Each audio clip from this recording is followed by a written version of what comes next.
It's time to go in your champion vaults, find those Packmasters, bring them out into the collection, and get them ready to be built. Today, we're gonna do a champion spotlight on Packmaster Shy'ek, who obviously is going to be working with the brand new fusion that is going on. Kro'Khad, the flesh tear, the throat ripper, that's what it was. I knew it was something like that. We're gonna talk about Packmaster here today. I'm gonna build my Packmaster up. I don't think we're really gonna run him anywhere because honestly, I'm just waiting on the fusion, but I wanna be ready with Packmaster. And honestly, I have two Packmasters. I'm kind of debating about building both of my Packmasters and trying to run. We're gonna talk about that all here today, but quickly guys, let me give you a quick rundown how you can start off your account with a free legendary and some of the best epics. Stick with me. Before you click the link down there in the description, log out of your Polarium Play account, then click the link in the description. It'll take you to this page. Create a brand new account with a brand new email, and then complete the tutorial, and then go to your inbox, and your free legendary champion will be waiting for you in there, and then you'll get your free epics as you level up your account. So yesterday we talked about Kro'Khad and how we're going to acquire him, our fusion plan, and I think this guy's gonna be so good for Hydra. I mean, he's gonna just go right on through and just free out champions. I mean, he's got AoE attacks in here. He's just gonna be so good for Hydra, in my opinion, especially when you pair him with Packmaster. Now, you might be asking yourself, why are we even gonna build Packmaster Shy'ek? Like, he's only a 3.5 on the rating. Like, he doesn't have very many usable spots in here, and like, he's not even like 5-star anywhere. Like, he's 4.5 star against Shogun, 4.5 star against Hydra. Well, it's all about the synergies. That's why we're gonna be building Packmaster, because he's just gonna run so well with the throat ripper. Because it's all about the synergies of Packmaster's skills. On all of these skills, there's a little extra effect for all the doggos in the game. Well, most of the doggos in the game, and Kro'Khad has been added to all of these skills. So that's gonna make Kro'Khad instantly better. I mean, he's already pretty good on his own. Now, from what I'm hearing, there's speculation that Polarium might add a way to get Packmaster back here in the near future after this fusion. So if you don't have a Packmaster, I think I still recommend going for this fusion. I think this is gonna be a team where it could be a really good Hydra team, maybe even your second or third Hydra team running with Packmaster. I'm gonna try running 2 Packmasters because like, on here, like on his passive, this is just the passive alone. When he's attacked, he places a hex debuff on the attacker for 1 turn, and then targets under hex the champions are going to deal 20% more damage. Easy for me to say, but this is the really cool thing. When he's attacked, he's going to place the hex, all that kind of great stuff. But all the doggos, they're going to counterattack. And remember, Kro'Khad, his A1 is an AoE, so he's gonna counterattack with an AoE attack, dealing 20% more damage. On the A3 here, we fill the turn meter, which is great, more turns, 80% chance of placing block buffs, debuffs on all enemies for 2 turns, great for shutting down Hydra so they can't get those buffs going. Can't be resisted if one of the dogs are on the same team, so can't be resisted. So I feel like this means we don't really even have to worry about as much accuracy for that. On the A2, removes all debuffs from the champion, heals 50% of the max HP, then places shield for 2 turns, value shields equal to any surplus heal. Shield can't be removed, stolen, transferred if at least one of the doggos is on the team. And almost like we need like a debuff or a buff spread, and then you could almost run him with Titus. I don't know, that's a little bit delusional there. But it also places a taunt and 30% reflect damage on him for 2 turns.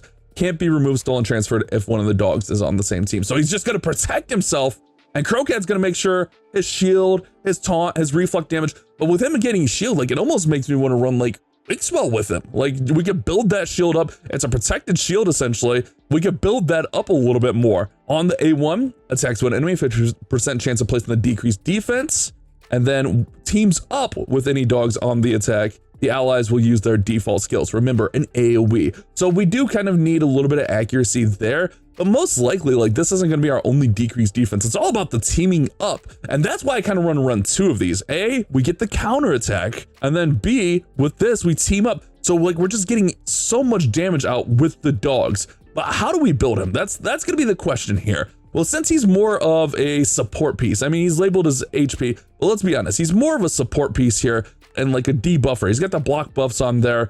He's gonna support himself. He's really just kind of supporting by adding damage to the squad here with these dogs. So we kind of want him going fast. I don't think we need a ton of accuracy in him. I guess it depends where you're running the Hydra, which Hydra difficulty you're running, which accuracy threshold you need to be. I don't even have him fully built, and we're at the 305 right now. Let's fully build him up and get him quick and show you guys what that's looking like. All right, so this is what I went with him. I didn't upgrade the amulet all the way because gear enhancement starts tomorrow. I don't want to waste silver on that.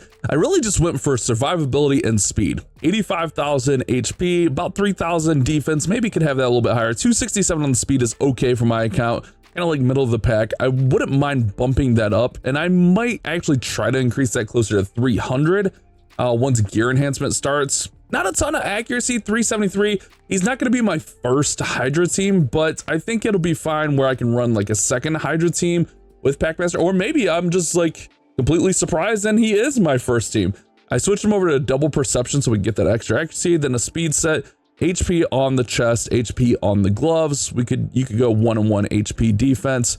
Did go with an accuracy banner, which I do need to put a 6-star, but again, you know, just need to wait for gear enhancement to start. And then defense, HP on the gloves. Can also go ahead and add some glyphs to that. Pretty standard setup here. I don't think it's anything too crazy with him. You just really want him surviving fast, taking those turns and placing this stuff. Now, as far as relic, I went with just the Gilded Dragonstone. I don't have a ton of amazing OP relics or anything like that. I feel like this is good. Increasing his defense by 1% each time he receives damage. It's going to add damage, add resistance. So I think that's going to be pretty solid in there. For Awakening, I have him on Brimstone right now, but I also saw like you could go maybe with a lightning cage to try to protect those buffs, but also like if we're running him with the dog, I feel like we don't need lightning cage because can't be removed, stolen, transferred if they're on the team, right? So we don't need lightning cage. Am I wrong there?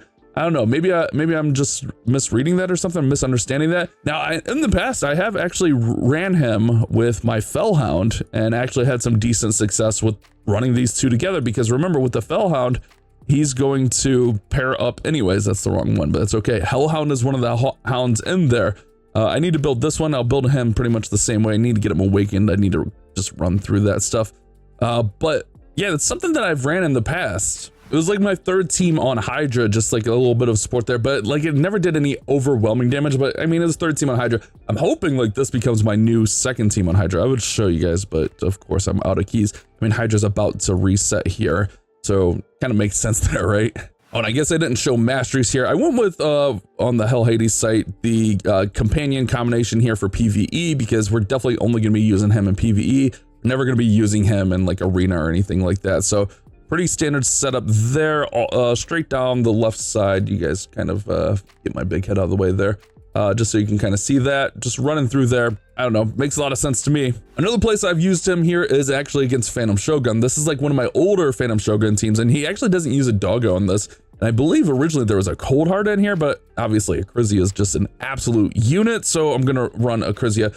But I feel like this ran perfectly fine with Coldheart in here.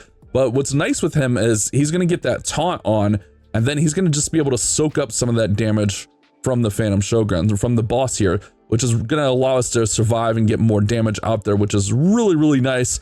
I just kind of switched away from this team because I just have a faster team. I think my normal team is like sub 30 seconds, like 20 to 25 seconds on average. Even without a doggo here, like I think like he's got a lot of usability in certain spots. So I'm definitely looking forward to when we get Throat Ripper and running Hydra.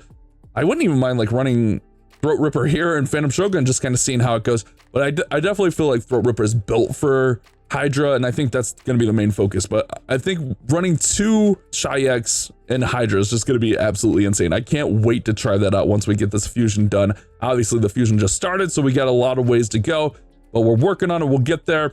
But yeah, this seems it's pretty consistent. Again, I just went away from it for time, you know, and that's the big thing with Raid when you're trying to run dungeons like this.